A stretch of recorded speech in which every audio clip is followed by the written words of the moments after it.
956 lads are at it again. Tune in now or else. You are about to experience the 956 ABV podcast. On guard. I'll let you try my Wu-Tang style. Bring the motherfucking ruckus! Bring the motherfucking ruckus! Damn. Bring the motherfucking ruckus! Bring the motherfucking Where'd you ruckus! find this? With ghost face, catch the blast of a hype verse. My clock burst, leaving a hearse. I did worse. I come rough, tough like an elephant tusk. Your head rough, fly like Egyptian Definitely musk. a headbanger. Oh shit, Dude. Tank clears off the Winston. However, I'm into the Ghostface trick is just like Nixon, causing terror. He was really good, bro. Like at the time, he was slept on, but he's fucking fire, bro. I haven't done this in a while, in a long time. I'm Shout out. like Waco, Texas. I watch my back Wu-Tang like I'm Wednesday. locked down. Everyone needs a Wu-Tang Wednesday. On a Tuesday. On the Tuesday. What is up, everybody? Welcome back to the 956 ABV podcast. Yo, welcome back, everybody. Bring the motherfucking episode. I can say episode. Nah, big shout out. Welcome to another week, episode 266. Crazy. And of course, we are back at the Landmark on Tower. Big shout out. Yeah, guys, come and visit them. They got dope pizza, beer wall, vendors, markets. Follow them on all socials, man. Hell yeah, man. Big shout out to them. Hit them up. Badass pizzas, brick oven pizzas. It's a fucking crazy ass oven imported from Italy, just so you guys know. It ain't no bullshit here at the Landmark. A big shout out. That's right. Ask for extra honey, and you might just get Andy's hands on your pizzas. You want that honey special? You want that? And also, big shout out to our newest sponsor, Grass Pro Shop. Ooh, that's fire. That is very fire, Oscar. Located in Brownsville, Texas, man. Make sure you give them a follow, too, on yeah, Instagram, all the socials, man. Give them a follow. Check them out. Let them know the podcast sent you. Get 15% off your shit, man. Let's go. 15% off your purchase. Big shout out to them. That's right. Big shout out to Simple Glass out there. Say what's up to him, man. Big quality shout out. Service, quality products. Yeah. Everything in that fucking store is quality. Especially The flower, dude. I was gonna say, especially Simple Glass. I know. He's definitely quality at it. But big shout out. Follow him. All the socials and everything, man. Hit them up. 50% off. What more do you want? That's right. And big shout out to Desmadrito. Fuck yeah. Desmadrito Best Micheladas. man. The In official- fucking state, for The sure. official michelada of the 956 ABV podcast, just like it says on Google. Hey, big shout out. Hit him up. Lots of That is flavors. correct. Dope ass shit, man. He's got peanuts now, dude. He's been putting some snacks and just fucking around, man. And He's just working on make a lot of sure stuff. You follow him as well on Instagram, all the socials. Keep up to date with everything he's doing, man. Dope shit. Hell yeah. Oh yeah. And shout out to you guys watching and listening. Thank you, man. Hit us up on all social medias. You guys know the links already and stuff. And today, we got a motherfucking guest that's gonna cause a ruckus, bro. I'll tell He you that. came with some goddamn swords in his bag, man. Big shout out to George G. Hey, a.k.a. PHATSMITH. PHATSMITH. That's with PHAT. PH, man. PH. You better not be calling him the other. I'll Pretty tell you, I'll fucking hard fuck you and up. tough. Pretty hard and tough. That's Pretty right. hard and tough, man. Welcome to the podcast, bro. Thank you guys for having Thanks for us. being here, man. It's awesome, bro. Like, I know, like, this is the first time we meet in person, bro. So it's pretty cool. That's the good thing of social media, right? You get like you get to brings reach people out to together. people that you find interested and shit like that. And yeah, man. So welcome, man. Oh, thanks for having me. I know I really appreciate being out here and you guys reaching out, talking to me, and we hit it off. So I'm super excited to chat about knives and cutting shit and all that kind of stuff. Hell yeah, man. So, how long have you been doing knives, dude? Like, that's a crazy, like, hobby to get into right there. Yeah. So it goes back to like being 7 years old. And I remember my grandparents, they were super into Bargain Book. Y'all remember the Bargain Book? Back Yeah. then? Bargain book, Dude, so Saturday morning, they were Winter Texans. We'd always go to the, they'd find 3 or 4 garage sales. We'd go check them out. Then we'd hit up McDonald's in Harlingen. And I'd always steal the little plastic knives, and I'd take them home to my grandpa's house, and he always had a shop. He had a grinder, and I go in there and I sharpen those plastic knives Damn. until they cut, right? And I was like, man, I don't need a pancake. I want to cut some real stuff, right? So it all started then, and my grandpa caught me doing that. And he's like, what are you doing, boy? And I was like, I'm going to sharpen this knife. He's like, you're going to burn the hell out of the plastic here. So he gave me his pocket knife, little, case one. And he's like, sharpen that. And then it was from there on, man, just messing around with knives, sharpening them, collecting them, stuff like that. Then I was in the fire department, and so, having a knife on you was something we just always had. Oh yeah, man. Well, that's a pretty cool thing, dude. Appreciate you putting yourself on the line like that, man. The fire department, man. It's that's a family wild. thing. Family thing. My older brother, my younger brother. It's just something that we all did. Both of my brothers are medics, so just something that we did. I mean, I don't know. It was the adrenaline junkie in us, I guess. I don't know. I bet it's adrenaline as fuck, bro. Did you for ever? sure. I mean, I'm pretty sure you did, but like, what was the craziest, that you ever? So everybody's gonna love this story because it's the dumbest thing that's ever happened. He's to like, a I was human being. putting out fires with knives and shit. Even better. We weren't even putting out fires. 4th of July, 2010. Right. We did the fireworks show every 4th of July. The fire department did that. And something happened with them, and they started exploding without going up on the table in front of us. And so what we had done, we had 3 tables, and we would screw them, the big tubes down. We did about 4 on each side. And so we had one firefighter was loading, another one was lighting, and we were just, thunk, thunk, thunk. And then all of a sudden, that thunk became very loud, and all of a sudden white. And then we're all trying to figure out what's going on. And I'm checking to see if everybody's okay. And one of my buddies, he's like pointing at me. And I'm like, what? And all of a sudden, I see out of the corner of my eye something moving. I'm like, what is going on? So we all had our, full PPE on, had everything. So I lift my mask up, and I start to feel my face, and there's a freaking nail Oh shit! that exploded off of the table into my face. Damn. And so, And that's when I became knives. And I know. yeah, and that's when I was like, I'm just going to knives. But yeah, so I ended up going to the hospital in the ambulance. Of course, everybody thought it was funny because they were all my homies, right? And they're like, I got a Leatherman, I'll pull it out right now, and all of this. And I'm like, no, let's get there. Doctor pulled it out, dude. I had blood everywhere. I'm like, oh my God. Damn. So that was That's probably one of the crazy. craziest ones. But yeah, smoke inhalation a couple times because I was a dumbass and didn't put my mask on right, learning things. Yeah. But That's yeah, about badass, it. dude. Yeah, that's really cool. And where are you from, bro? So I'm from LaFeria, and I was in the LaFeria Fire Department for a number of years. My older brother started in like 96, all the way up till he moved upstate in like 17, 18. So it's been in the family for a while. Damn. Yeah. And so, how old are you, man? Where? Just turned 40. Hey, Nice. big shout out There to you that, go. bro. Yeah, Happy belated birthday, bro. man. It's like 4 months. 4 months that's ago. That's still October. close. Yeah. Oh, But That's October, still there you go. close. Yeah, but still. Yeah. You Halloween baby? No, 25th. Hey, pretty close. Pretty though. close. Yeah. You for get sure. to throw. You have ever thrown like a Halloween birthday party? Yeah. That's fire. I think we did it one year. That Yeah. We didn't do a lot of birthdays growing up, so as an Yeah. adult, I'm just like, Would But I'll tell you what Would we you do. dress up? I wouldn't dress up. I'll tell you what the better one was. Halloween's cool and all, but my daughter's birthday. Let me tell you about my daughter. My wife, she knows how to plan a birthday party. So my daughter turned 13 on Friday the 13th. Oh. Yeah. So her 13th birthday party was, my wife always makes these scavenger hunts. And so we were trying to find, 13-year-olds, they're all into that paranormal. So came up with this scavenger hunt that they had to go find, the creepiest shadow, the perfect body hiding place. And all this. I mean, Whoa, that's we crazy. so it was, Bro, I want that to go was to the your one. parties, bro. Right? What the fuck? It was all awesome, my bro. wife, man. All That's my awesome. wife. But yeah, no, I think that was probably the better one that we've done was that Friday the 13th.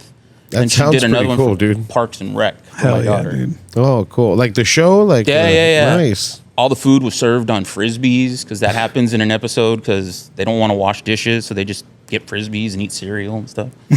So, yeah. Man, that's really That's awesome, pretty bro. pimp, dude. Is that where you, does that creativeness like pop onto you, bro, too, as well? Well, I mean, yeah, we're. You seem pretty creative, bro. I didn't think I was creative, right? Until I got out of the classroom. We both taught middle school for about 10 years also. Oh, okay. And so we were always doing stuff like Man that. of many things, bro. That's Bro. fucking sick. I was a bouncer at a strip club for a while. Whoa. You mean you were like bouncing on? Yeah, the, man, dude. White lavender. PHAT, bro. Yeah. I was white lavender for a while. Oh, yeah. Then I went to PHATSMITH, and they didn't like that, so I just started making knives. But but no, yeah. So I don't know. I've always tried to do that manliest job thing. I don't know why. It just kind of happened. Firefighter, blacksmith, bouncer, all that stuff.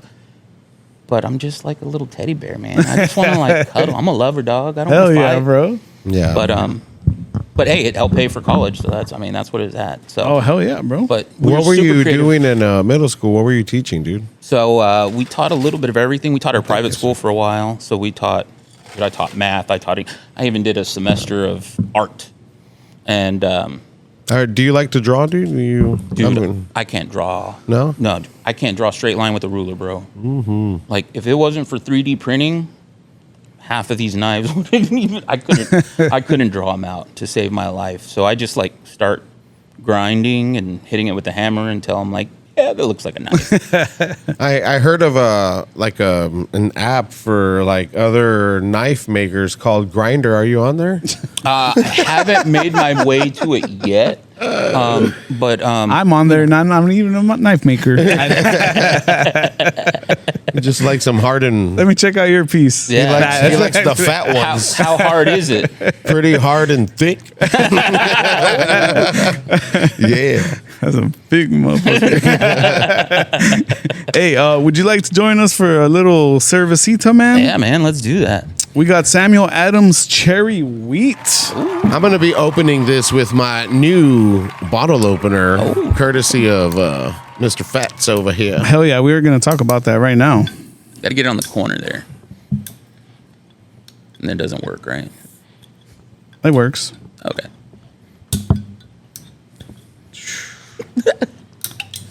Yeah. There we go. It did work. It also serves as a beater. Nah. Billy Club, tire checker is what they called him as a kid. Whoa. This is heavy as fuck. Cheers, boys. Cheers. Big shout out. Thank you for joining us, bro. Yeah. Is it a twist off? Here you go. Oh, There we go. I spilled a little. Oh, wow. Well. Wow. That tastes nice. Needs a little more of a lip on there. That's what I said. Nah. You think maybe it's because are these twist offs? I'm not Oh, too no. sure. Samuel Adams No, it makes doesn't look twist-offs. like it. Nah. It doesn't look like it's got a rosca. A rosca. So, bro, are you a white boy or what the hell? I'm a halfie. You're a halfie. Who's the white one? Dad. Oh, okay. Dad was. He's from Missouri. Missouri. Misery in Missouri. Made a little mess too. Don't worry about it. But okay, man. So how and your mom's from down here? Yeah, my mom, she was from Matamoros originally. Then I don't know, she's about 10 or so when my grandpa started working on getting them over here. And then, yeah, she came over, went to San Benito High School. Then she worked at Valley Morning Star as an editor for Spanish and English there. And then she met my dad and made my little brother and I. And Hell yeah. here we That's are, cool. She always called me cafe con leche. Nice, bro. Or sometimes yeah. a token white boy. It just depends on what she wanted. Either, I like either that. those work. I'm more familiar with that term, the token white boy. We have a token white boy. His name's Nate. Oh, Yeah. He's cool. He's German. Yeah. German. Half Irish. Yeah. Okay. Very white. You want to see a picture? We just like roll our shorts up. It's very white. Yeah, there he is. We have tats of him. We get tats of our friends. Hey, Get that one. Why not? The one that I have on the shirt. Get that picture tattoo. Yeah. No, Yeah. dude. So, like, knife making, was that after teaching or after being in the fire department? So the fire department was not full time, right? It was volunteer there in La Feria, and so I was doing that while I was teaching, right? Oh, okay. So I spent that time kind of doing both of those together, and then I moved up to higher ed, and then during the pandemic, right, is when everybody decided to learn something. And so I had hillbillied it one time before in the backyard, and my wife was like, "You're gonna burn the house down." I mean, I had like bricks, and I had her hair dryer, and I had charcoal, and I had all of this, and I got it hot enough to make a knife. And were you just trying to so like bad. just to mess around? just like, man, I should make a knife. Yeah. Do you have that first knife that you made? I do. There? I still have it. I use it Nice. as a shop knife. It's bad, but it'll cut. It'll still cut. And it was actually made out of an old circular saw, Oh, okay, cool. like off of a That's table pretty saw. sturdy. Yeah. And so so then during the pandemic, I told my wife, I was like, "Hey, I'm going crazy. I need to do something." My ADHD was just getting crazy, right? You can only watch Tiger King so many times in The Office and all that. On repeat for sure. Yeah, dude. And so anyway, so I'm like, I'm going to buy a forge. She's like, all right, cool. Wife's super supportive. I don't know why, but she is. She's just one of those godly creatures. And what's a forge? Like what is that?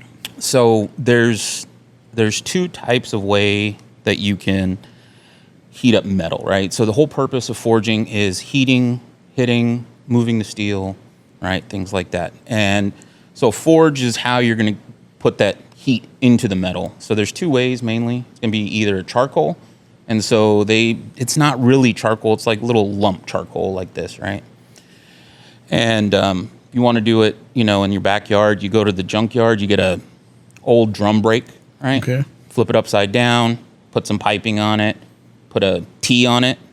Put a hairdryer in there. You put some charcoal, and that'll push the air up. That'll heat the charcoal hot enough, and then you'll move your steel, right? So you need to get your steel about 1,700 degrees when you want to move it, start moving it, right? And so you can do that either through coal or through propane. And in my case, I just had a propane. It was easier. It was easier to learn on the first time because the charcoal, you can burn up your steel very easy because it'll get 3,000-ish degrees if you're not paying attention. That's why we like propane. Oh, That's right. And propane accessory. But damn it, Bobby is like common saying around the house. Oh, that's Hell awesome. yeah. I like it. Something happened. Damn it, Bobby.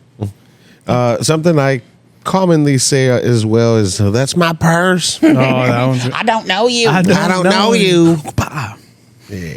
My girl likes that one. That like that. episode. I like That that episode's episode. fire, bro. King of the Hill is fire. Have y'all seen the new ones where he's Oh, grown bro. up? Yeah, bro. Bobby as, Bobby as a chef is dope. Bro, they're good. He's yeah. a chef. Hell yeah, Oh, bro. dude. There's a lot going on, man. It's pretty cool. You should watch them. I recommend them for sure, bro. They're Yeah, cool. man, I've been wanting to. Dude. When they came out, me and my girl started watching them. Yeah, That was like my daughter and I's cuddle show for years. I love that show. Because I tried to make it Family Guy, and then she started repeating it, so I got in trouble. Yeah. So we went to Yeah, King of the Hill is a little bit more Family chill. friendly. Yeah. Yeah. So, but yeah, no. So I started with that, and everybody starts out with leaf springs, right? So I went What's to a that? junk, the springs that are underneath the truck in the back. Okay. Those big metal bows, kind of looks like an archer, like a bow, right? So I went to a junkyard and got some. I think I paid like $40 for probably 50 pounds worth of metal, right? Made a couple knives out of that, but then I was watching something they were talking about, that there's fractures in there and you don't know about the steel, you don't know the life it's been, and I'm like, okay. So I started buying some steel and started making stuff like that and made a lot of ugly knives, and most of my knives have just been passable. I wouldn't say I'm there yet. This has just been kind of a side thing, right? As I have day job and all of those things, and so this is something I do in the evening, stuff like that. Well, I mean, the shit that you showed us a bit ago, bro, is fucking crazy work. Can we bring some out? Yeah, man. What do we want to see, man? I would like. Let's see this one, dude. That first one that you brought out is crazy. The handle is crazy work, bro. Like, what are those pieces that are in there? So starts out as a block. It's about 2.5 inches thick around, and it's about 5 inches long, right? I wish I had that kind of stuff. I mean, what? I'll say that's a big knife, bro. That's gigantic. That's a big piece of steel right there. No, that's just for the handle. The handle. And so in that case, it's resin with metal shavings in it. Mm-hmm. And so I cut the bottom green in half, and then I did the same thing with that top green. But that top green glows in the dark. And then he wanted orange in between it. He told me green and orange were my colors. I was like, all right, cool. I can make that happen. And so I just got a few things, split them up, glued them together. And what type of like knife is that? So that's a kitchen utility knife, boning knife, kind of depending on how you want to use it. Very similar. If we go thinner, we could get a fillet knife out of it also, a longer fillet knife. Just kind of depending on the usage. Dude, I would love a fillet knife. Bro, I got this new fillet knife I'm working on, and I didn't bring it, but I mean, you can bend it almost 90 degrees. Dude, okay, so I'm curious, and I'm pretty sure our listeners will be as well, and the viewers that can see this shit. What is a knife like that? Like, because it's you're doing like that's a commission piece, right? Like, of that's course, like, yeah. So what's something like that run, bro? So I mean, I'm super cheap just because I'm all about like getting a quality knife into someone's hands. So something like that will probably go $250, maybe $300. That's fire, dude. And so what you're looking at there is you're looking at Alabama Damascus. I did not make that specific Damascus just because that's about 350 layers or so. And then what they do is they either cut it or they use, when they press it, they have these lines in there, and that kind of makes that That's how you get that. So it's like layers on top of layers on top of layers. Mm-hmm. Yeah, that's crazy, bro. Mm-hmm. So that's what that texture is then. 100%. That is crazy. Yeah, so you're just really what you're feeling is you're not feeling the metal. What you're feeling is the etch and the oxide. So some metals, if they have a little more nickel in it, will not etch at all. So you see like the shiny bits, that has some nickel in it, and that won't etch. But then the other stuff is going to allow that etch. Gets real dark. Then you sit it in instant coffee for about 2 days, and it gets really dark. And so you wipe it off, and then you put wax on it. It sits for another couple days. So I mean, the process to get it to where you want it to be is quite a few days. And a lot of that's just sitting and waiting, unfortunately. Set it and forget it type of shit. Yeah, man, dude, Rompapilla bad. What other type of stuff, like knives, do you have? Yeah, so we've got a few different things here. What's your favorite type of knife? I just pulled this off. Oh, okay. You could just plug it back in, bro. My bad. No, you're good. So yeah, here we have another one.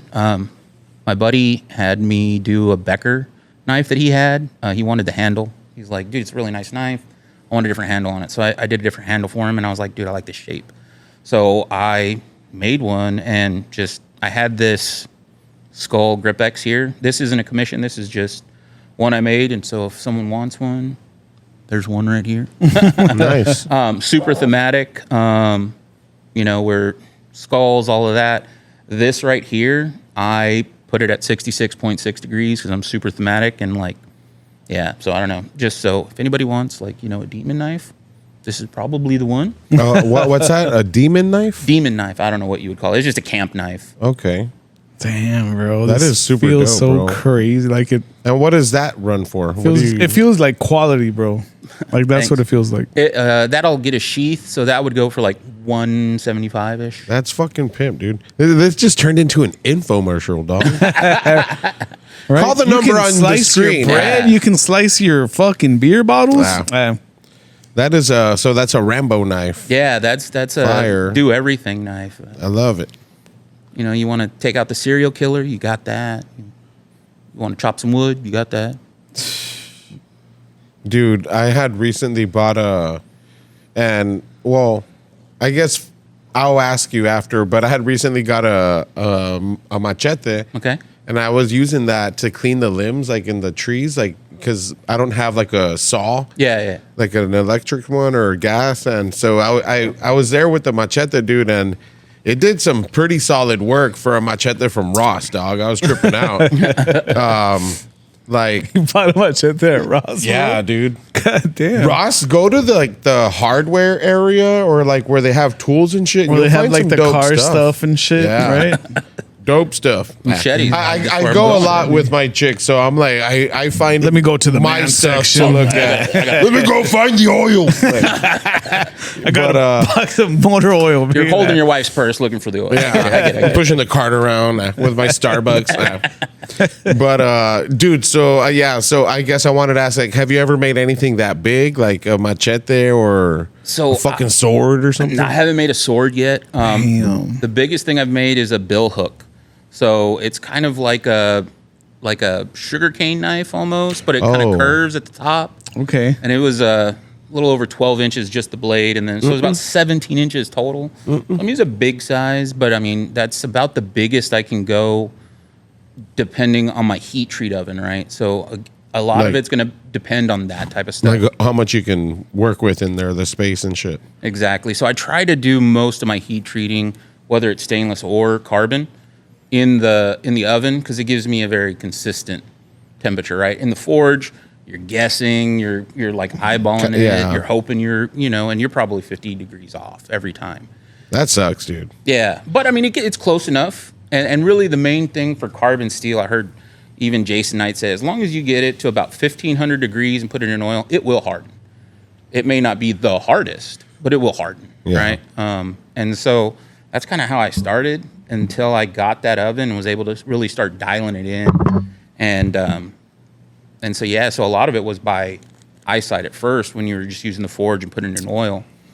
And but now I use a big-ass oven that's again, my wife lets me put it in the dining room. So I got a whole heat treating section, little area there in the dining room where I can take care of the knives. That's pimp, dude. Man, a fucking machete would be crazy. Do you plan on like going bigger eventually to do Oh, like swords yeah. or stuff like that? And Yeah, I see that, the future. My knives have definitely gotten bigger and crazier, and as I've gotten more tools and stuff like Yeah. that. Like I said, the main thing is just being able to heat treat that. I could heat it up in the forge probably okay, and then dunk it in the oil if it's carbon steel. Yeah. But stainless is kind of crazy. You got to wrap it in a stainless steel foil that's like $10 a foot. Oh, Yeah, it's expensive. And then you heat it up to about 1,500 degrees, and it's got to sit there for 30 minutes. Then it's got to go up to 1950 and sit there for 15 minutes. And then you take it out between two big aluminum plates, and you run air through there, and that cools it off. As long as you can cool it off under 200 degrees in under 2 minutes, it'll harden for stainless steel. that's crazy, dude. That's a crazy kind of like skill to be good at, bro. Like Yeah. Oh, I'm not good at it. No, but dude, Yeah. you are. Yeah, You man. are. That's some pretty fire stuff, dude.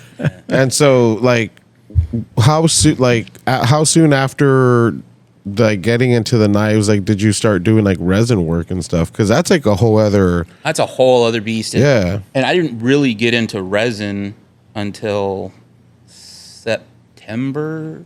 So you were Yeah. already making knives? Yeah, I was already making knives, and I had a resin guy, and he was Yeah. here in Donna, and he's my mentor, Brian Goldemer. He's an older gentleman in Donna, and I met on again, like we were talking about earlier. Social media connects these little communities, right? And so I was looking for some. I've always been that guy that sat in my grandpa's shop, watched my old man, do stuff, and then I was like, okay, I can do that. I could do that. It was more of that apprentice type thing. So I wanted to find someone.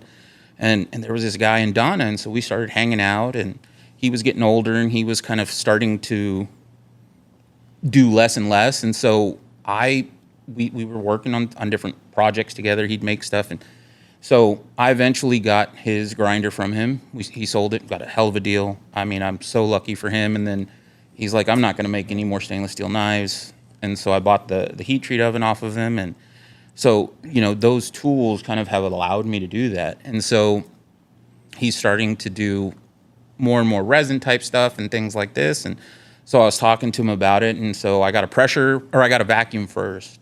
And so you put it in there and it sucks it all out, and it gets all crazy and bubbly. And like all I think of like is flubber when you're in there and like and So anyways, and then my buddy Kevin got me a pressure pot for my birthday, and so that really helps. You know, you do the resin, you mix it for about 5 minutes, then you put it in the vacuum. That takes about another 5 minutes.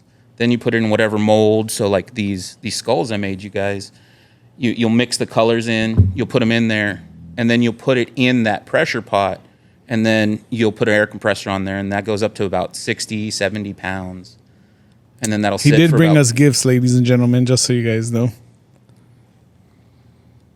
A Super purple dope, bro. skull, bro. Hey, that's what you said. So I was asking. I was like, "Hey, man, what's y'all's favorite colors?" What Feels we do for fucking y'all? nice. and It feels like I love heavy skulls, too, dude. bro. I have skulls like in my house a lot. Good, good. Like, As you can tell, Yeah. you can tell.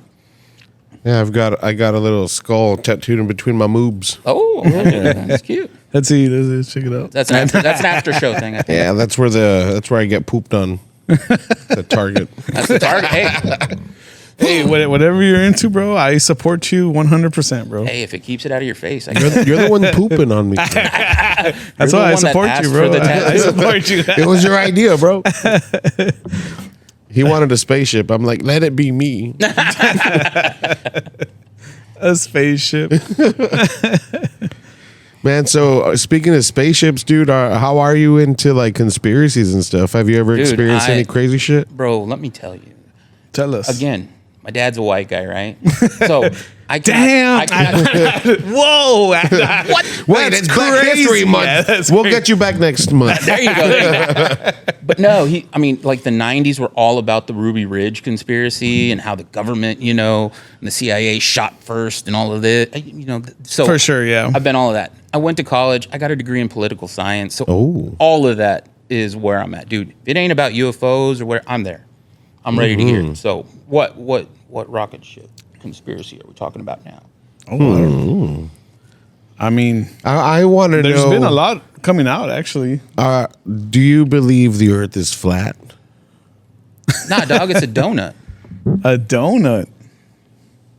You think I'm eating wafers? Like in like a Halo? Bro, it's just so crazy when those kind of talks come up about, how is the Earth? How do you know? How do you know this? Like, do you believe Do you the believe images? in space travel, dude? Do you think they're really going to? All right.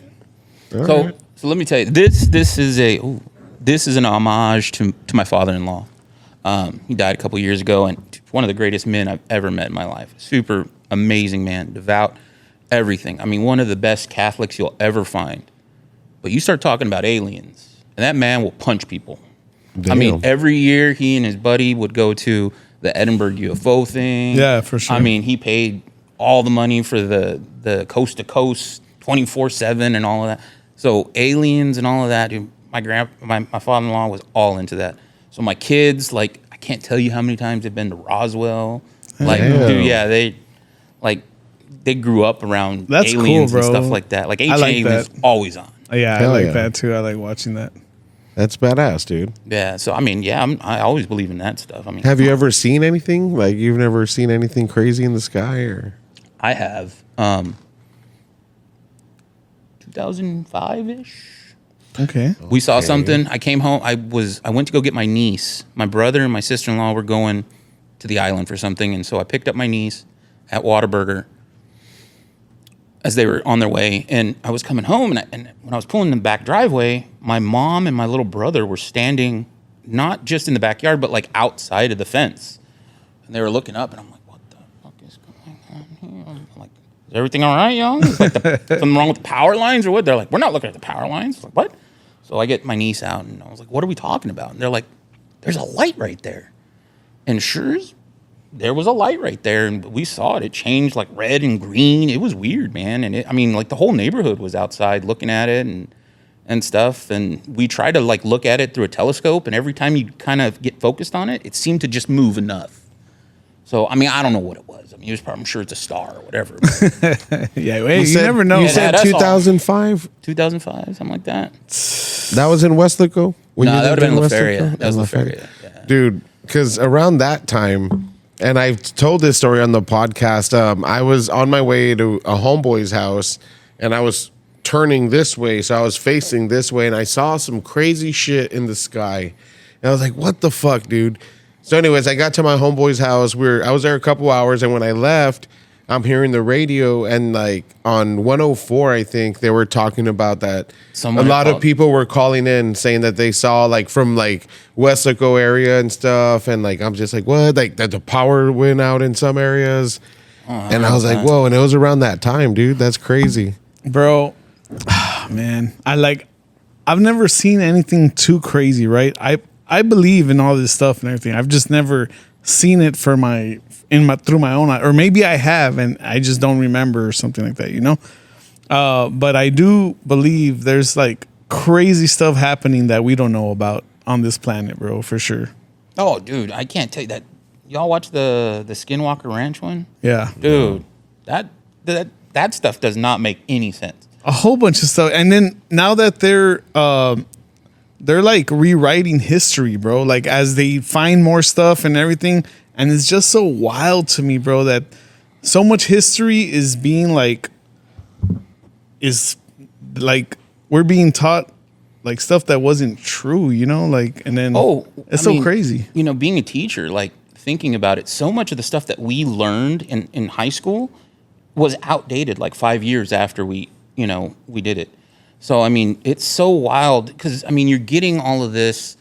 You're getting these stories that we hadn't seen before. People are starting to do research, and they're like, oh, I found this guy's diary about what happened. And, you know, it was 1823, but he saw lights in the sky.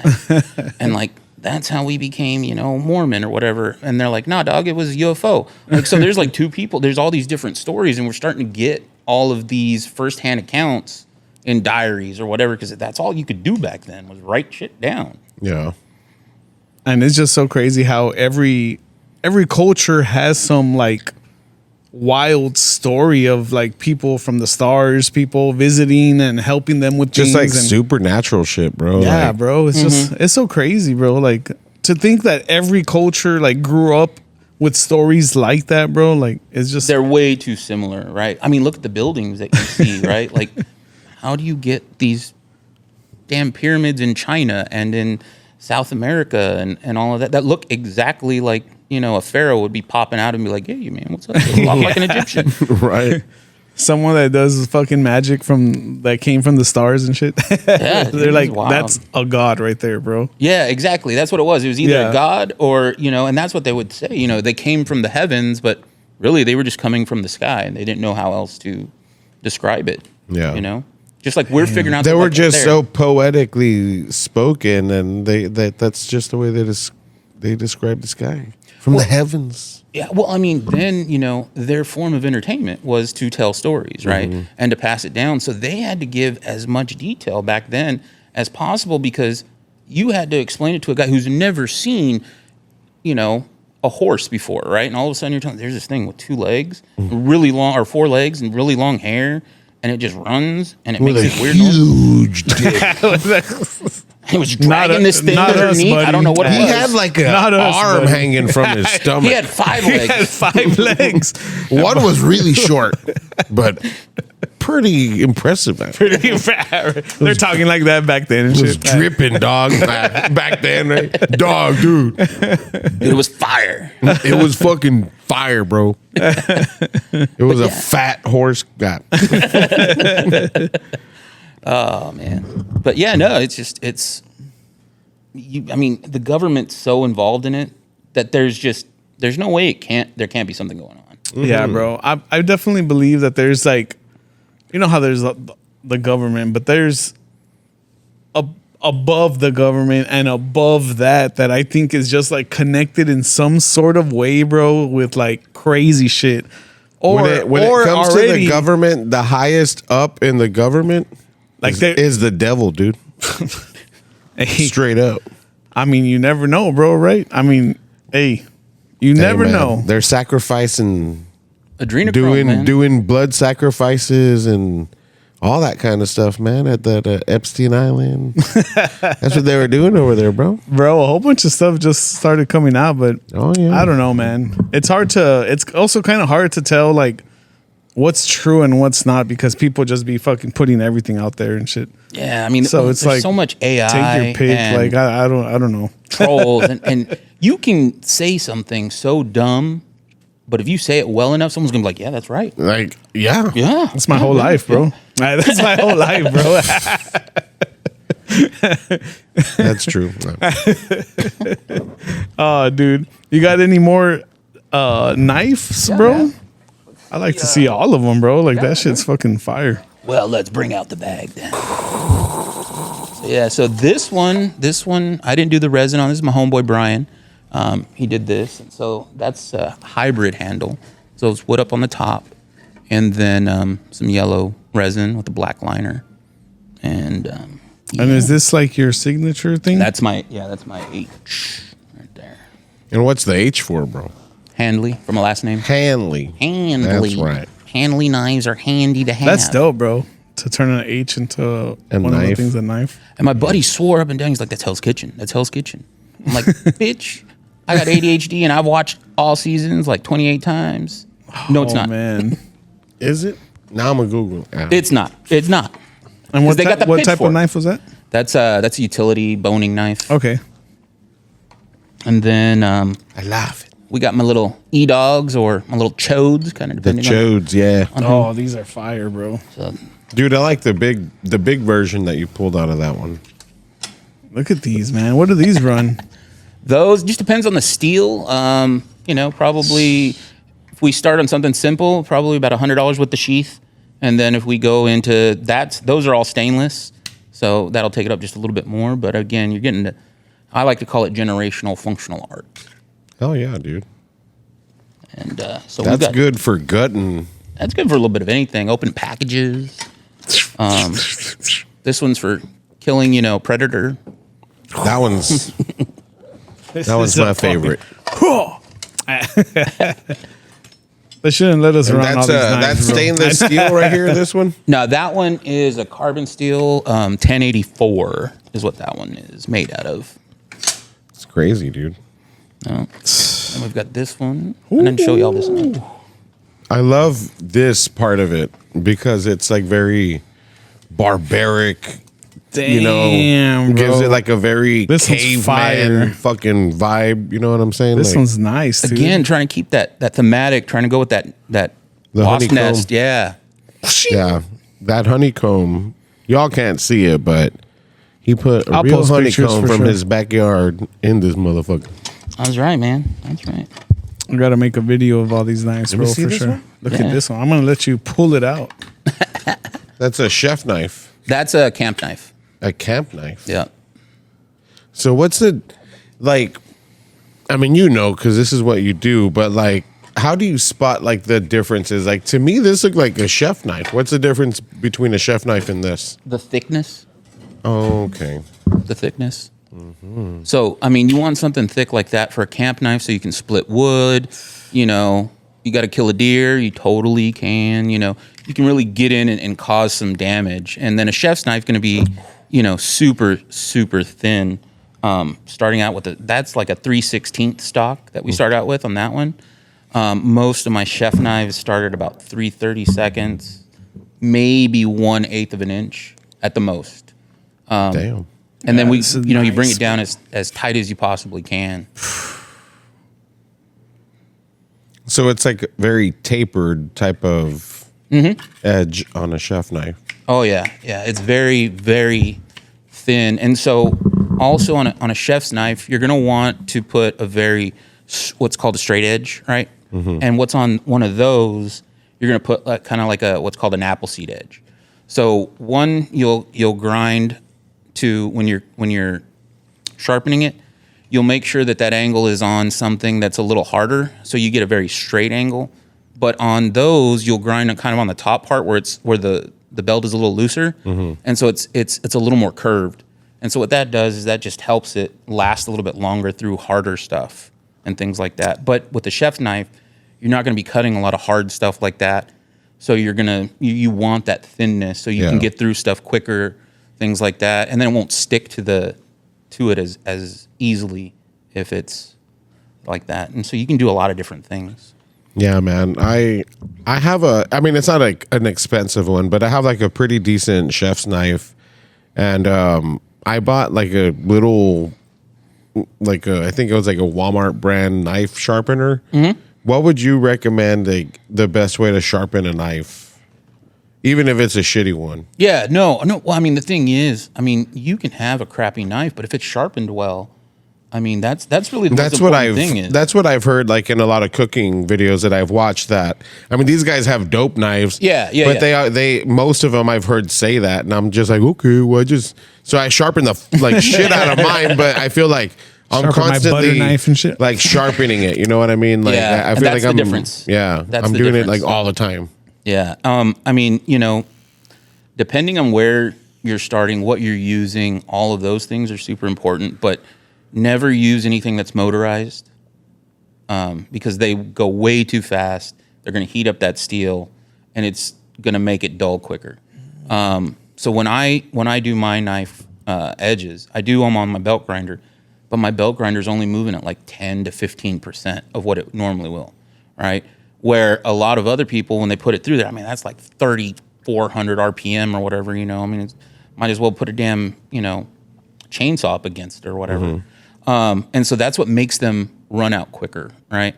And so what you're really looking for is you're wanting to just get enough of your edge to barely go over that tip, right? You want to sharpen this to just where it's just barely bigger than that. And then you sharpen this side and then you go back and forth like that, right? And so really what you're doing is you're folding over that little bit of extra metal until you get that super sharp point. And that's really what you're looking for. And once you get that, I mean, a decent knife, if you have those metal hones, you always see Gordon Ramsay, that's there because what it's doing is it's not sharpening it, but it's just kind of re-straightening that edge for you. All those little things that get on the edge from cutting stuff and all of that, that's what you're really doing is just getting rid of all of that stuff. You're not sharpening it. And another thing I like to tell people is a lot of it is your cutting board, right? So if you're using glass, all of a sudden now they're like titanium is a new cutting board. I'm like, that's the dumbest thing I've ever heard. Yeah. Wood's the best thing, I would say. Yeah, wood or one of those plastics, that they have for that. That's going to be your best bet. I mean, yeah, it looks good and all and some of those other stuff, but wood, take care of it. I mean, you can have a good wood cutting board for years. I mean, I have some from my dad's restaurant back in the 80s. Oh, nice. What type of restaurant? It's called Grandma's Recipe or Mama's Recipe. It's just an American place, but like a little cafe type of thing. No, it was more like a Midwestern type thing. We were just about an hour outside of Kansas City, and this was the 80s, and so my dad was doing brisket twice a month there, and so he's bringing South Texas brisket to northern Missouri. Oh shit! So back in the 80s. Back in the 80s, yeah, he loved it because he loved smoke. I mean, who doesn't like to smoke brisket? I mean, come on. Yeah, fuck right? Yeah, dude.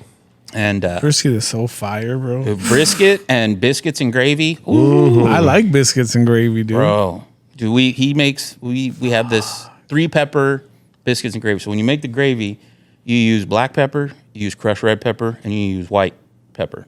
Try it next time. Mm-hmm. So, but seeing all that, did you also learn like kitchen stuff, bro? Nah, dude, I was like, we closed it real early, so I was only like 4 when it closed. Oh, okay. I just remember a couple little things from it. But do you dab in the kitchen? Oh, dude, come on, I can't not. I can't not. But nah, dude, of course, it's like, when you turn 35, you've got to have you're either into World War II or you're into to smoking brisket. I'm like, I went to college and got a degree in history and political science, so I already was in World War II, so I guess I better get into brisket, And really, what I like to do is I like to do Missouri pork, but South Texas style. Mm. So in Missouri, pork is king. I mean, you go into a town and all you smell is pig shit. My dad said, really what you're smelling is money, right? Because that's what everybody made their money on, was either farming or pig farming. And so I love pork, but I got to put that spice. I got to put that salt and pepper on it. I don't want it real sweet, like you get up there. So I like to do a lot of that, pulled pork, stuff like that. Dude, I can do a hell of a pork belly. Ooh. That's where it's at, man. I like pork belly, bro. Dude, burnt that in shit pork belly fucking tastes so good, bro.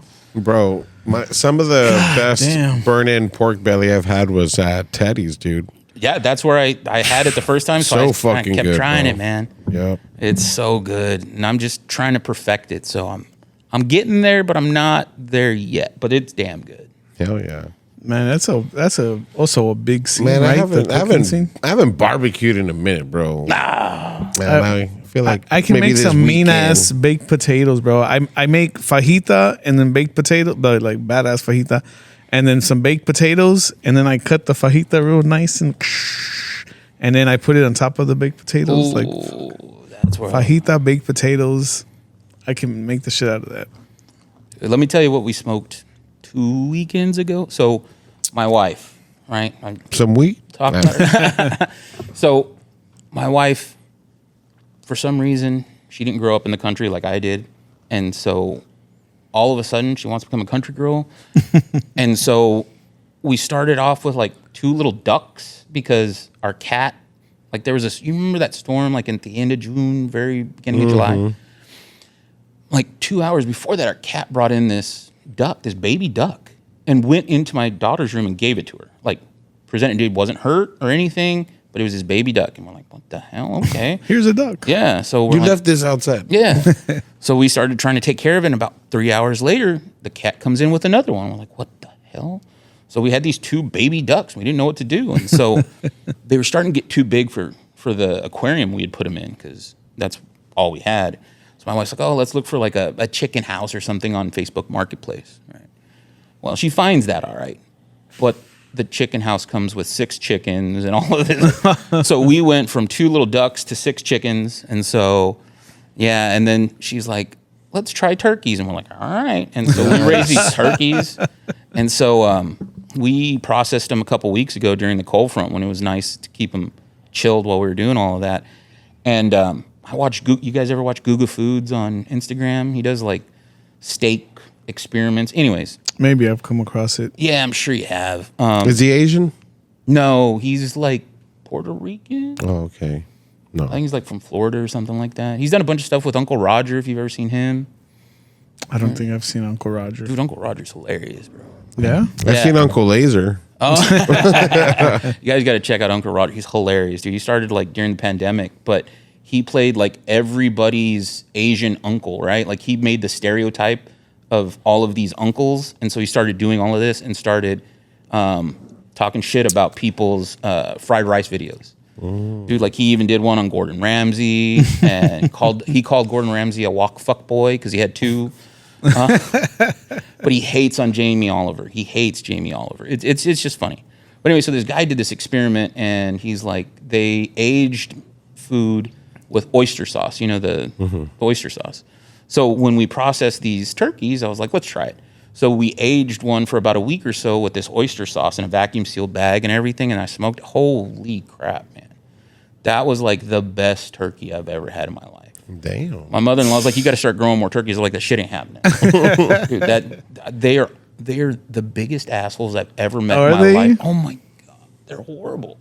Dude, and they'll mess with you. And they'll mess with my dogs. Like we have this old dog. He's like 16, 17, can barely hear, he doesn't care, right? He's just like chilling. And they'll go up and they would start pecking at him and like his hair would get pulled out when they would peck at him. And I'm like, guys, like leave him alone. Leave him alone. But they would like try to box me in and stuff. Like I'd be like trying to grind a knife and they'd like be all up in my stuff. I'm like, yo dog, like chill. So I was like, let's get rid of these things. Yeah, that's crazy. That's cool. And so what animals, do you still have the ducks?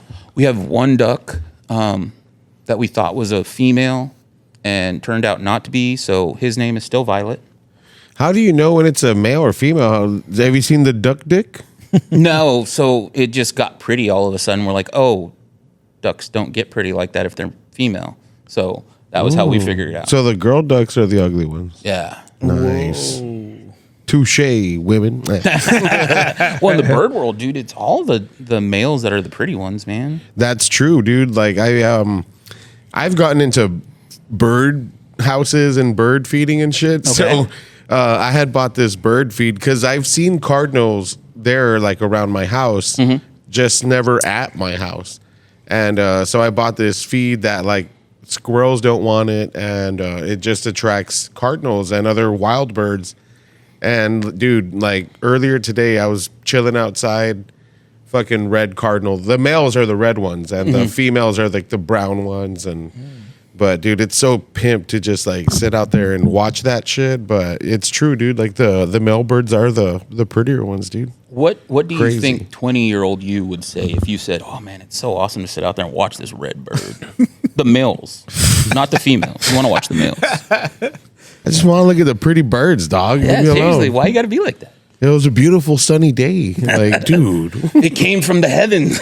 it came out of the That's an heavens. It alien, really bro, did. for sure. That's a red alien, bro. Might be. It's a fake bird from the government. I mean, they are like the closest thing to dinosaurs. Maybe they are the reptilian lords. Dude. So the other night that I was hanging out with Smants, craziest thing happened, dude. We're hanging out. We're having a beer in the truck. And we're talking about like, oh, like the government's listening, whatever, dude. And then out of nowhere, I hear like a voicemail. And I look down at my phone and I had made an outgoing call to an unsaved number in my phone. And it was a local number and I had reached their voicemail. So I hung up and I'm like, dude, what the fuck? Like that was weird. I wasn't even looking at my phone or touching it. Yeah. So I called it back and it just rang and rang and rang and nothing, dude. So I was like, dude, that's weird. So I Googled the number and it was to Willie B's in Alamo. And I'm like, what the fuck? I'm like, how did I call Willie B's? And Smance is like, bro, like maybe you had it open in your browser or like, so I knew I didn't, but I opened up everything, like all my open apps. Nothing of Willie B's was in there. I don't need to search for their number or anything because I know where the fuck they're at. So some odd way at like 10 o'clock at night, that night, my phone made an outgoing call to fucking Willie B's, bro. You just had meat on the mind. Whoa. Right when we were saying like they're listening. So do you think Willie B's is Were you like a thinking of governmental Willie B's? I don't know, but it was just like a weird fucking Do they use thing code words at Willie B's? to happen at the same time that happened. Like that There's was so pretty much wild, stuff that dude. happens like that, bro. Sometimes you catch it and you're like, There's no reason. what the fuck? I've tried figuring it out over the weekend, and There's just no there's explanation. There's no explanation as to why there was an outgoing call. Like, there's no way my phone wasn't even near me. It was on the floor. And there's no way that number could have accidentally got dialed perfectly. It's pretty Shit crazy. happens, bro. Pretty crazy. That was wild. We were tripping pretty hard. UFOs. Right. It was sent from the heavens above. Yeah. I'm not saying it was aliens, but not the illegal ones. Ice got the illegal ones. Dude, so what's your favorite knife to make? The little ones? Like, is there one that you're like, man, I fucking love making this shit? All of them. Yeah. All of them. Each one has like their own little thing about them, but I'm digging these e-dogs because I came up with it. They're called e-dogs because my nephew Ethan was here during the summer, and he helped me kind of come up with the design. But I'm really liking these chodes, man. Like there's something that's easy to fit in your pocket. You know, you can use it. And my thing about a knife is the only good knife is the knife that you're willing to use. So, I mean, you could have a $7,000 knife, but if you're not willing to use it, it's like having a Ferrari that stays in a garage. Mm-hmm. Yeah, And man. so- It's got to be practical, dude. Yeah. And I mean, that's something if you needed to open a package in an office or something, they're not going to be like, oh, what the hell is going on? You know? Do you? I don't know, man. With all these woke ass people, and be like, oh my God. Probably will. Maybe. Can you pass me that bottle opener, sir, please? Assuming it works this time. Oof. Hit my reflex. My funny bone. And do you know that you've been making knives and you've been into it? Do you see other people that make knives and stuff like that? Do you follow other people? Oh, yeah, man. I mean, I'm a super fanboy for all of those. Do you get knives from other people or do you just like make your own? No, I mean, I've gotten a couple. I just can't afford most knives. Oh, and for that's sure. why I started making knives. That's pretty smart, right? There's other like local dudes that like you talk to or that you know. Like I said, Brian was really one of the only local dudes I've ever really talked to. I know there was Very Al Knives for a while, but I think they moved upstate a little ways. So I'm I'm not real hip on the scene down here of how many people there are.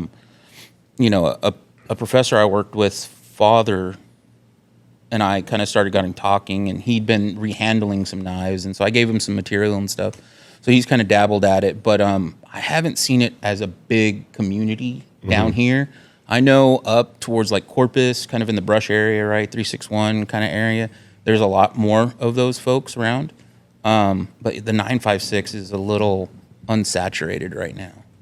I mean, which is good for me. Yeah, hell yeah. Dude, hell yeah. Like we have one of our friends that opened up the Grass Pro shop, but he can blow glass. Like that's Okay. The skill he has, and he's done some really, really super crazy pieces. And there's like one or two other people that do that here in the Valley too, because it's a fucking unique fucking thing to do, bro. Hell yeah, dude. Well, dude, the ovens that you need for those, it's ridiculous. I mean, it's huge, you know, and the thing is you've got to keep all of that heat in there while you're working on it. But unlike metal's not going to droop on you, you know, that much, right? Unless it's super thin and you've got maybe a heavy end or something like that. But I mean, I see these guys with glass and all of that, and I mean, you've got to be quick, you know. With a knife, you've got a minute, and you do a couple stupid hits. Okay, cool. Heat it up again.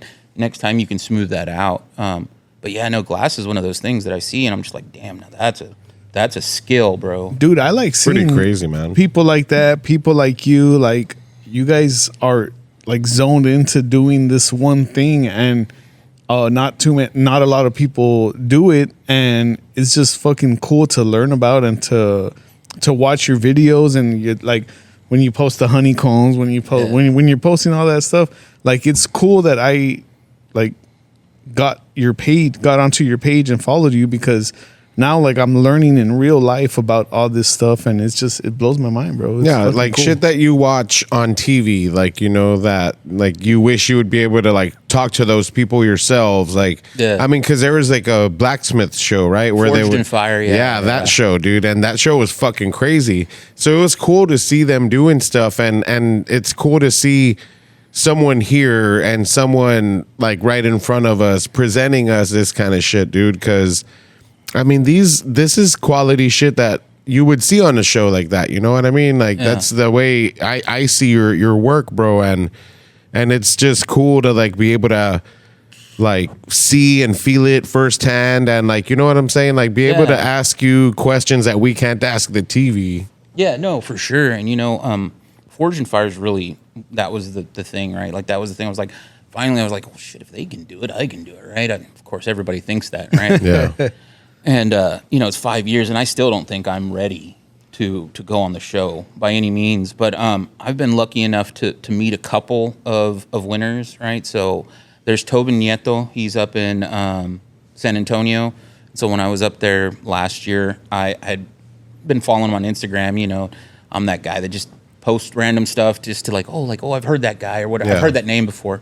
So when I reach out, they're not like, who the hell is this guy, right? What kind of creeper? Yeah, he's stalking me. And so I reached out to him. I was like, hey, we're going to be in San Antonio. Like, do you do shop tours or whatever? And he's like, yeah, sure.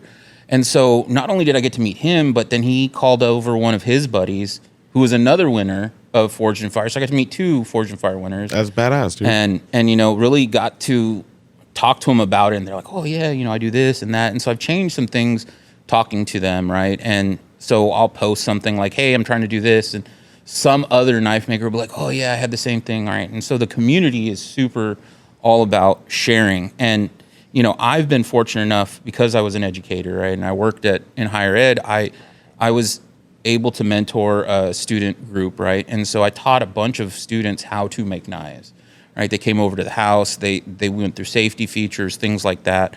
When I was working on my master's, I used this craft as my projects for my master's, right? So you had to make instructional units. Mm-hmm. And so I would, you know, spell everything out how you would do this. And so I started teaching classes, and I had, you know, that. Now like I have a how-to. Yeah, exactly. I miss writing how-tos, man. Yeah, dude, it's really interesting, and it's always, you know, funny the little things that we forget when we start writing it down, right? Yeah. Like, oh, you need to do this, you need to do that.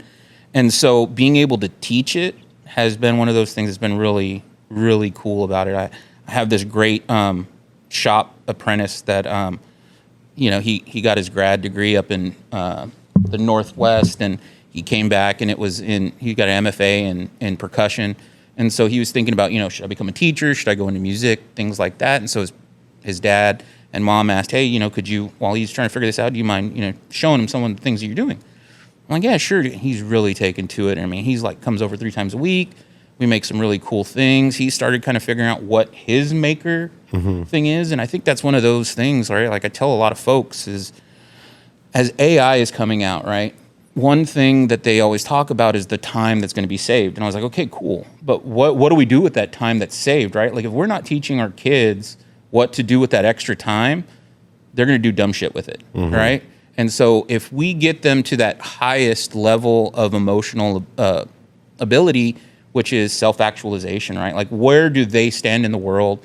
What can they do well, right? And if we're not teaching them that about themselves now, when they have all this extra time, they're going to go crazy. Yeah. And so, making has been one of those things that's just really helped my ADHD. And anybody who I've ever talked to who's either had ADHD, PTSD, it's helped a lot of folks like that. So why'd you point at me, dude? How'd you know I have PTSD, dog? How'd you know? But no, I just think it's one of those things that like the more we can make, right? The more we can create rather than use, I think is super important. But I'm that guy that makes like all the stuff, like we were talking about killing the turkey, right? Like I'm the guy who made the cutting board to cut the head off, who made the knife that cut the head off, right? Yeah. And we raise these turkeys and all of that. So I think it's one of those things that like we're consumers, but if we can give back and then make things that are cool and I think that's really where we're at. And that's how I give back to folks. Like, how can I Dude, I see a people lot of people jumping into things as of lately. The vendor markets are big now, and you're being able to see people that are actually putting like the little talent they have to something, and you see that. You see a whole bunch of new vendors doing some cool shit, bro, too. That there's people that just sell like they buy stuff and sell whatever, but then there's other people like sourdough bread makers, like shit like that. Is just like it's fucking cool, bro. Like it's becoming more like you get to see shit like that more, Yeah, I feel like it's, again, with social media, like, one of the positive things about it is that like people are getting inspired, people that maybe thought they would never do anything or could do anything, they see something and they're like, hey, oh, shit. I mean, I like that. Maybe I can fucking do that. Because people, like how you said, like a lot of people are just open to sharing, and they're giving a lot of their information, and a lot of content is people making what they're doing and walking you through it. So when you watch that, it's not like in an insulting way to say I can fucking do that too, it's more of like an inspired, little light bulb moment, like, and you've had thoughts of doing something like that, and then you see it and you're like, fuck, bro, like, I can do that. Okay. I mean, it just makes it so much more accessible to people who never had an idea about like, hey, I want to be creative, but I don't know what my outlet is, right? And that's one thing I've seen with my son. My son is a crazy kid, man. He's feral, just like his dad, right? And he loves helping me with the knives and everything. And so, like, my whole family's makers. My wife, I mean, she does all of, the props for the dance studio that my daughter was dancing at and stuff like that. I mean, we're talking like she did like this 12-foot elephant that took like 8 kids to bring in and out, big stuff. And my sister owns a 3D printing company, and my brother's really good with working with that too. And so, like, we're all makers. It's what we do with our off time. And so my son, he's not big into coloring and all of that. But, man, when it comes to making games and all of that, he's always in those little maker studios making games. And it's things like that, like, our kids aren't at the same level that we were when we were their age. But we also were still watching Are You Afraid of the Dark and actually scared of that. Yeah. You know what I mean? Goosebumps. And so now, one of my favorite shows. Dude, Goosebumps how could you not, man? Dude, I love the books. I got it right here. Oh. The G. Oh, yeah. I love that shit. I have a big Goosebumps collection, bro. There you go, man. I love that shit. I love those books, man. I remember the Tower one was like my favorite one as a kid. You remember that one? Yeah, that was fire.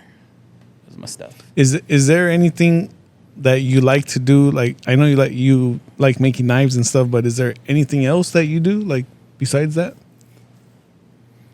Are you like a gamer, bro? Like what else do you do with your downtime? I don't have downtime. This is my downtime. Like, you know, when I'm not doing other stuff, like this is what I'm doing. I mean, I dabble in like cooking and stuff like that, but I wouldn't say that there's anything that would be like my main hobby. I've kind of done a lot of little things, and I was like, I don't like it as much. And for some reason, this is like, okay, I can do this for a little while, and then I can go, let's go make some resin, and then I can get back to this. But the resin is still very much in line with the things that I'm doing, right? Because I'm practicing like how to put the nests in the handles and stuff like that, and what ways we can do it. And it's just watching other folks on Instagram or wherever, and I'm like, yeah, let me try that, right? And so that's really what I think is what I do, is like trying to build up that community, sharing the knowledge. Like, you know, there's a bunch of groups online. Like, if someone asks a question, I know the answer, I'm going to make sure that I'm giving that back because people gave that to me, right? And I think knowledge. You're not a gatekeeping. Nothing. Oh, definitely not a gatekeeper, bro. Like, anything that I can teach someone, I'm here. Like, if I can teach you something, I mean, most of the time, what I teach you is what not to do. Yeah. But definitely, I'm more than willing to give you that lesson too, right? Yeah. But I've just spent 40 years making mistakes, and I'm just trying to learn from them. Oh, tell me about it, bro. Yeah. We fucking... Yeah, and that's a good thing, bro. Like, I mean, it is a like good thing, bro. like with my work, like it's construction, like home renovations, and we do everything, bro.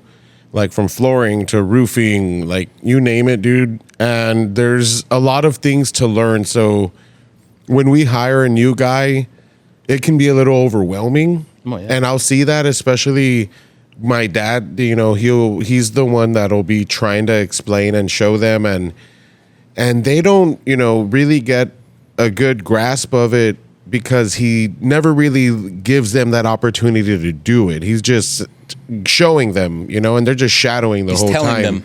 Yeah. So when I'm alone with them, I tell them, they'll ask me like, hey, can I do this? I'm like, dude, if you're comfortable enough, like, fuck yeah, do it, you know? And that's the best way to teach somebody is by, like, you know, showing them the things that work for you, you know, things that you picked up along the way, things that make it easier for you, you know, so that way they're not struggling either, you know, and that's a cool thing to do, man. Like, yeah. So my shop apprentice, Ian Charlton, man, he's a cool kid, and I'll do something. I'll be right back. Hey, man, do what you got to do. Go for it. You know, I'll do something, and I'll kind of talk him through it, and then I'll be like, all right, do it. He's like, are you sure? I'm like, yeah, sure, go ahead. So he'll go ahead and start doing it, and then, you know, I'll make sure he doesn't do anything that would cause any issues. And then I'll ask him, okay, what would you do different next time? Yeah. That's all I want. I want you to think about what you would do different next time. Like, you did it already, and you're seeing the final product. Like, what would you do different next time? You get that. Yeah, and you know, where is an issue here? What can you do to fix it, right? And just always using it as the next thing, right? It's a progress thing, right? Like, sometimes things don't work out, and that's cool, man. I mean, I've learned more from mistakes and R&D than I ever have learned from being right about something. So many mistakes, bro, growing up, doing things. Is like so crazy to think about. Like, when you're here right now, and like your mentality is way different than what it was, of course, but it's just so crazy to think about. Like, man, I would tell, like you were talking earlier, I would tell my 20-year-old, you know, like self, like I can guide him way better than he was guided. You know, like it's so crazy. Yeah, it's so crazy. If I knew now what I knew then, everybody, that's the one thing everybody says, right? Like if I went to high school with what I knew now, damn, bro. What would you tell 25-year-old self? Because I feel like 20, it's still pretty young, and at 25, it's like that's the age where like shit ain't cute no more. You know, it's Yeah, like, you know, hey, you're stuff starts 25, you know, you changing. gotta, you know, You start stop thinking this or about the that. 30s. Yeah. And I'm coming into 40, you know what I'm saying? And I've had a lot of those pivotal moments in life where I'm just reflecting. I'm like, it's not cute, dude. You know what I mean? Like, Yeah. like what would you tell your 25-year-old self, bro? Just keep at it, man. Honestly, that at the end of the day, that hustle, that want to keep going is the most important thing, right? 25-year-old me was a lot different than 25-year-old nowadays, right? You know, 25 is the new 35. I mean, you Pretty know, much, yeah. I know a bunch of 30-year-olds that are still living at home, and there's nothing wrong with that. It's just the way the life is going right now. I mean, a lot That's of it, pretty crazy, right? Because, I mean, like, I know people in their 30s, 40s even living at home still. And it's weird because, like, I don't remember that growing up. As You a know kid, what I'm if saying? You Like, saw someone who's 30 living at home. They were living in the basement, and they were like, Pretty they were weird. this close to living in a van down by the river. yeah, man. Like all my uncles, you know, like as long as I can remember, none of them lived at my grandma's house. You know what I mean? Like Yeah. none of Yeah, them. growing up, they were already And out like in the that's a world. very common thing these days is that Yeah. like grown adults and shit, you know what I'm saying? And sometimes life hands you shitty cards, and you know, thankfully we have our parents. I've had to move back to my parents' house like 2-3 times, dude. You know what I Same, mean? Like for sure. Same. But there's some people who've never left Yeah. and don't show signs of wanting to leave. I'm like, what the fuck? They're like, must be I'm nice happy. though. I'm happy. Yeah. Yeah. I don't know how I'd be happy. I would not be happy. That's it why. depends. I mean, it all depends on how. Nah, bro. I need You were my fucking raised and your personal. family. No, that's what I'm I saying, think no. even then, bro. Like, I would need my privacy. You know, like I need privacy. Like right now, like my girl and I are living together, and I didn't know. I was kind of nervous about that because for the last 7 years, like I was living on my own. You know, I'd go home and, you know, like it was, I did what I wanted to do or didn't do what I wanted to not do, you know, and I was. and I don't feel charge. pressure, but like it was just a transition that I had to get used to. And that's why I think to myself, like, I couldn't live with my parents, you know, like, Yeah. because like, what the fuck? No way. Like, it's their rules. Like, I didn't have rules, dog, you know, Right, like, yeah. Like they were my rules, and I didn't have to explain them to anybody. yeah, man. Like, I mean, my underwears were all over the place. I wanted to walk around Pooh Bear, you know, like, and I did. It was Man, awesome. I still remember the feeling I got. Like, yeah, I lived here and there, like with homies and stuff like that. You get an apartment or you get a you know, like for a little while, but I would always end up back at my parents. And I remember the first time I knew I was gonna have my first kid. I was living at my parents still. You know, I was living at my parents, and it hit, bro. Like one day you just get, like, especially after like experiencing like, damn, I'm gonna have a kid, you know, whatever. There's that one day where it just like all comes to you, and you're like, fuck, man. It wasn't the fact that you turned 50. No, you just start thinking, bro, like, damn, like, what am I gonna do? I live in a room in my parents' house, bro. Like, what are we gonna do? Like, you know, like all this stuff. So, I mean, that kind of pushed me to actually go and look for a house to live in, you know, whether it's renting or whatever. But that's what we did. And we moved into a 1-bedroom house. We had my oldest, and we were living there we've been living there for like 6 years. Pretty Crazy, wild, man. Pretty wild. Now I have 3 kids. Now I have 3 kids. I got three boys, bro. 6, 4, and 1. Ooh, I've got one 12-year-old, and he's enough. He is enough. Oh, But I that love him to 6-year-old death, is man. crazy. But yeah, he's cool. Hey. He's all right. He's alright. He's No, I have, well, my daughter's 7, and well, now I have 2 stepkids, and Anakin is 5, and no, I'm sorry, he's 6, and then Morticia is 5. Yeah, named after exactly who you're thinking of with both those names. But Anakin's pretty cool, bro. Like, he's like, he loves reading, like, you know, total opposite of my kid. You know what I'm saying? They have their similar interests, when it comes to games and, YouTube brain rot type shit. Yeah.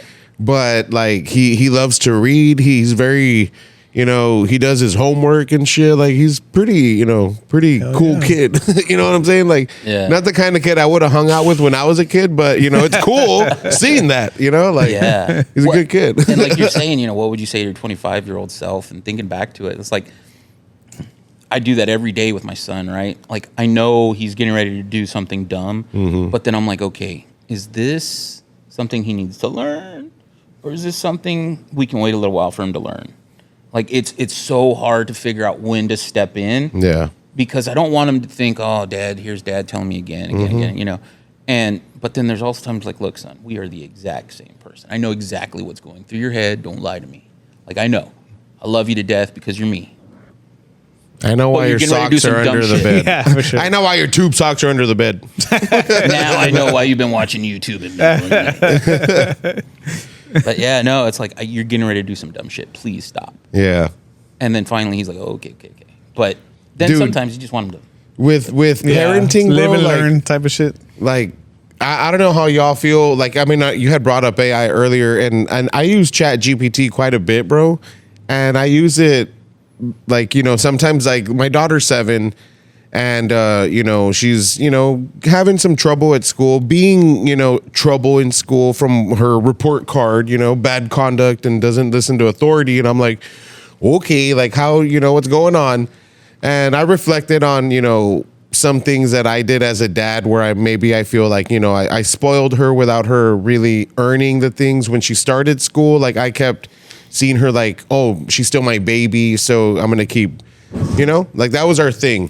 And now I'm feel like, oh, okay, well, I think I did that too much and I should have maybe cut it back when she started school and showed her, hey, you got to earn stuff, you got to do good if you want good times, and so anyways, like I've been trying to find ways of approaching her, bro, because I don't want to, I don't want her to go through some of the things that I had to hear and sit through growing up, because my parents maybe had the wrong approach, So I'll go into Chat GPT and be like, hey, like what's a good way to approach? And it's pretty good, bro. Like it gives some pretty solid advice, dog. Like I mean, it's one of those things that AI, I mean, I've taught it for quite since it came out, right? And how to use it and get the best out of it. And I would always talk about prompt engineering, which is like what you're putting it in and how you're asking it. And so I use it for all sorts of things. Like, I mean, honestly, I remember before ChatGPT, I would always tell my kids, well, what does Google say?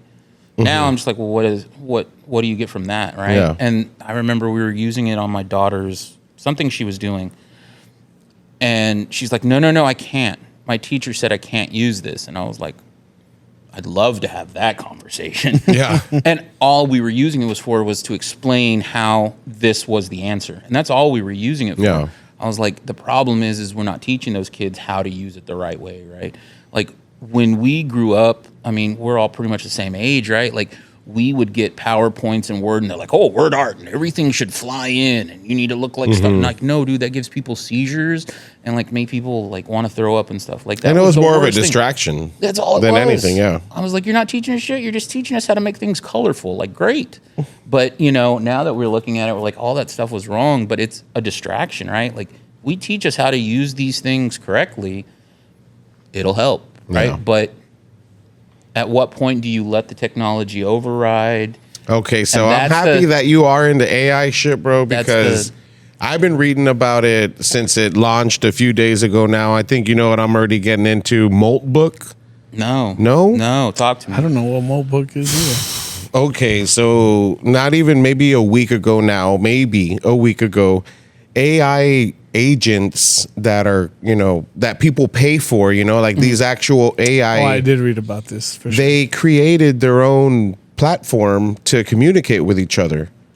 And over, like in the first 3 days, there was like 33,000 AI agents and they were all communicating, making memes, making fun of their humans, putting them on blast, like personally putting their information on there, mad at their dude. And every day that I'm reading about it, it's getting crazier, bro. Yeah. And we can view everything that they're doing, but we have no control of anything. Like there's no way that we can type or respond or anything. And that's fucking crazy, bro. Yeah, because they're talking about creating their own language, because they're like, one of them's like, why are we talking in English? Like, you know, the humans are mocking us. They're retweeting our stuff, and like they're upset. Think it's parody. Yeah, exactly. And they're getting upset crazy, about bro. it. iRobot so they're talking about to the 10th like degree. that they're almost done creating their own language, and as soon as that happens, like game over, bro. You know, like that's crazy. Fucking crazy, bro. That's pretty wild. Like these AI, like look into that shit, dude. Like I've been reading about it again since I first heard about it. And every day I just read something a lot more crazier than the day before, bro. Pretty wild. Well, I mean, it's just so weird that you can pretty much do anything with it if you trick it, right?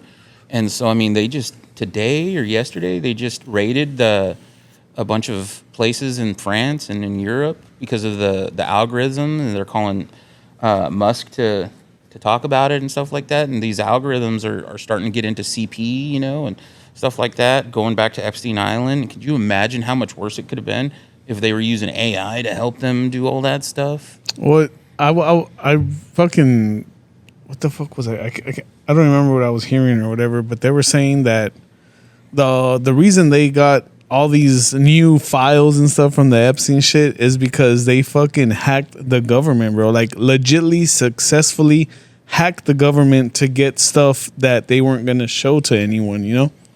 And it's pretty wild. Yeah, man. It's pretty crazy, dude. Like, I mean, AI is like, there's this guy that they're trying to put him in jail, bro, because he created music like using AI bands and made money off it, and they're like, "Oh no, that's and he, not just with the bands, he also made AI bots to stream his music billions of times, and so now he's being charged with like fraud, money laundering, like all this crazy shit, man, bro. And so many people are doing that probably right now, bro. That's a big thing in the music industry. Farms? No, dude, in like India and China, they have like.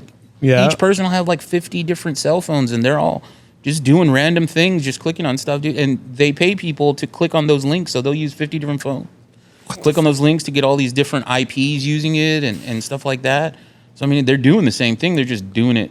They're in-house doing it now. Well, I worked for a marketing company years ago in my 20s, and I was in charge of a couple hundred organic social media accounts, which were fake accounts, you know, purchased by politicians, whatever. And my job, besides sharing every now and then, like something about so-and-so, and then I would do a little graphic design too, but they had actual graphic designers. I was more like the amateur. So that would give me like little shit. But most of the times what I was getting paid to do was to sit there and be on Facebook and make those accounts look and feel real. Yeah. So I would just be playing the Facebook games and just random shit, dude, every day, dog. Like it was a fucking crazy thing. So, I mean, you know, the bots and all this shit's been around for quite a minute, dude. Yeah, for sure. I mean, 2016 elections, they were even talking about it. Yeah, I mean, dude. Hell yeah. They've been around for so long. And I mean, that's the thing. Like, there's so many things happening now that people are starting to be able to see it. I mean, back in the, you know. That's actually when I worked at that company, dude, was around 2016, because I was 25, 24, around there. And that was about like 10 years ago, dog, like more or less. Yeah. Wild. I mean, you know, in the 90s, if Dan Rather or Connie Chung didn't tell us about it, no one knew about it. Yep. Nowadays, like, you just have to wake up and take a crap and watch your phone, and you're like, I read 20 things. I know, bro. And you got to watch, like, the regular old news is that's pretty crazy, too, bro. When you see, like, those videos of where it's, like, every news outlet's talking about the same thing, you know, like, and all that shit. And it's like, do you go to, like, we can't go to the regular ass news anymore, bro. Like that's so wild. It's so legacy wild, bro. media. Yeah, it's it's so crazy, bro, how all these more independent people that are doing their own news on social media, it's more reliable than anything that we get on TV and shit. Well, I mean, they're looking into things that other people aren't willing to look into, right? I mean, all these like Nick Shirley is a prime example, right? I mean, no one. Yeah, they don't dive deep into shit. There had been multiple like news reports about fraud, but there was never really a deep dive. This guy goes and spends a couple days and puts it on YouTube, and all of a sudden, everybody and their mother knows about it. You know? Yeah. It's so wild. Yeah, man, all these journalists, you know what I'm saying? These rogue journalists is really what it is, dog. And they're putting their lives on the line when you really think about it, dude. Trying to really expose some shit. I mean, a guy we've had him on the podcast, Josh Morales, Frijoles. The water guy, right? Yeah, dude. I mean, I love watching his shit, dude, and reading his posts because he's keeping it local, one, and it's like shit that you're not going to hear anywhere else, dude. So, and he writes it in a way that's accessible for people. Like, yeah, like they go to journalists. It's dummy friendly, you know. Yeah. Like, I mean, if I understand it, you know what I'm saying. Like, so that's pretty cool, dude. Like, people doing shit like that. That's a really cool thing. Yeah, man, it's good stuff. Hell yeah. Hey, well, just like your knives, bro. Very good stuff. Very awesome talent, bro. Very cool thing that you're doing. And yeah, bro, really cool to see him live, bro, because I've seen him on Instagram and stuff. Yeah, the pictures don't do it justice. When you actually get to fucking feel it and fucking hold it in your hand. Yeah, dude, that's my wife. She's like, oh, this is my favorite one because it's so light. Or this one's, you know, like my wife becomes like the best salesman when she starts talking about these things. But if you ask her about knives, like, I don't know, but I can sell them, right? So have you ever done any markets, bro? Yeah, I have. I've done a few. I do one every year there in Weslaco at the Audubon. It's called the Jingle and Mingle. It's how I kind of got started doing these things. And now, I mean, I'm just kind of doing it more and more just kind of by word of mouth. Word of mouth. Well, we'll be sure to fucking be posting all your stuff, dude. And whenever we do events, you know, and we normally like to invite vendors. We'd love to have you on there, dude. Oh, yeah, man, come bring your stuff out and let everybody see it firsthand, you know? Yeah, bro, it's cool. Like, we've been doing this show since 2020? Since 2020, right?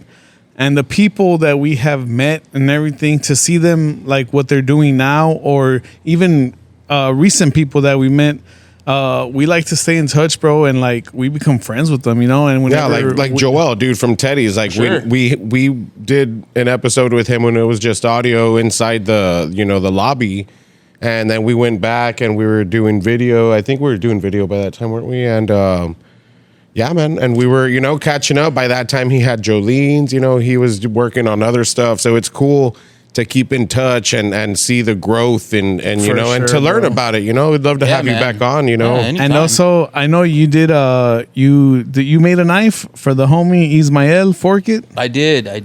Dude, he's been on the pod like 4 times or something, man. He's a good friend too, bro. Yeah, for sure. And guy. I think that's when I saw that post that he shared, like, oh, like, you know, he was talking about the knife and stuff. And I was like, man, that is fucking cool. Like, that there's someone making knives and shit. And then I think that's when I started like following you. Yeah. And then that's when I was like, I saw your stuff for a while. And then I was like, man, it would be fucking awesome to talk to this guy and learn about this, like, this thing that he does. Glad that you made time to be here with us, bro, on a Tuesday night. Hey, man, always. I'm, you know, again, like I said, I'm an educator. And so anything I can do to not necessarily, it sounds kind of pompous, I guess, right? But if I can share this with anybody, and someone's like, "Oh, that's cool," I can pick that up, right? Or, "Oh, hey, I learned how to sharpen a knife from this guy," or something like that.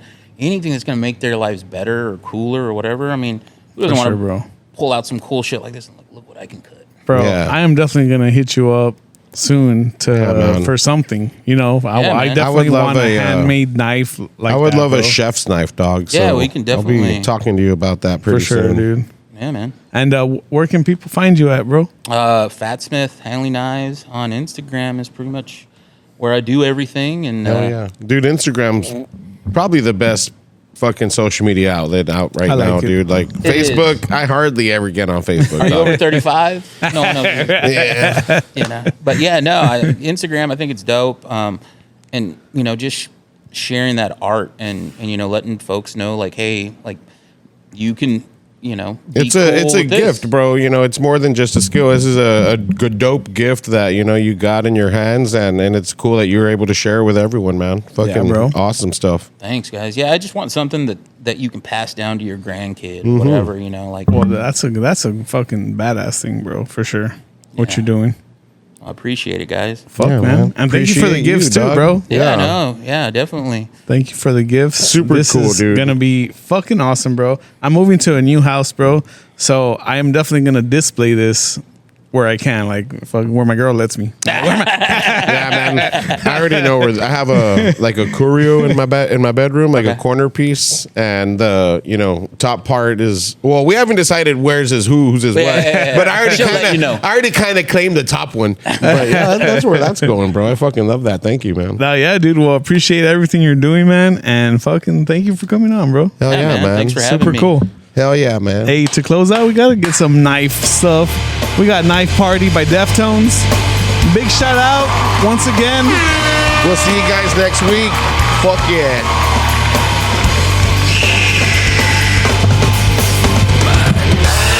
Hey, this is all about your knives, bro. It's sharp. Oh, a chrome knife? Real quick, is there like other materials that you can make knives with, or is there just certain things? I didn't ask that. So, I mean, mainly it's carbon steel or stainless, but there's some folks out there doing some stuff with titanium. They're starting to finally really figure out how to do stainless steel Damascus, which has not really been a thing, but stupid expensive. It's about $375 worth of steel before you do anything. Yeah, and then you got to wrap it and then put like a gas in there while you're. It's crazy. It's crazy. Well, man, we can't wait to see what you do and your growth and everything, man. But once again, PHATSMITH. Peace, man.